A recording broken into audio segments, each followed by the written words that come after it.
Quelques heures avant que la nouvelle ne tombe, Halima Gadji parlait encore de projet. Elle échangeait avec son public, elle évoquait un casting, elle se projetait dans l'avenir et pourtant, quelques heures plus tard, le Sénégal apprenait sa disparition. Comment expliquer un tel contraste? Comment comprendre qu'une femme qui semblait encore debout puisse s'éteindre si brutalement? Pour le public, Halima Gadji était une icône. Marième Dial, un personnage fort, une femme qui ne plie pas. À l'écran, elle incarnait la maîtrise, la détermination, la puissance, et dans la vie publique, elle donnait l'image d'une artiste active, engagée, en mouvement. Rien, en apparence, ne laissait présager un drame imminent. C'est précisément ce qui choque aujourd'hui, cette impression que tout continuait normalement jusqu'à l'irréparable. Mais cette contradiction n'est peut-être qu'une illusion, car vivre, travailler, préparer des projets n'a jamais été une preuve que tout va bien.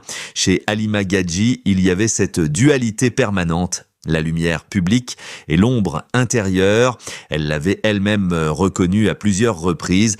Elle parlait de dépression, de burn-out, de séjour en milieu psychiatrique, des mots encore difficiles à entendre dans nos sociétés, encore plus quand ils viennent d'une célébrité. Quand Halima Gadji parlait de sa souffrance, tout le monde n'écoutait pas. Certains minimisaient, d'autres ironisaient, et beaucoup détournaient simplement le regard. Pourtant, les signaux étaient là. Claire, répétée, la contradiction entre ses projets et sa détresse ne signifie pas qu'elle allait bien, elle révèle au contraire une réalité dérangeante. On peut continuer à avancer tout en étant profondément fragile. Aujourd'hui, les circonstances exactes de sa disparition restent floues. Malaise, geste volontaire. Les informations disponibles ne permettent pas d'affirmer quoi que ce soit avec certitude et il est essentiel de le rappeler. La prudence n'est pas du silence, c'est du respect.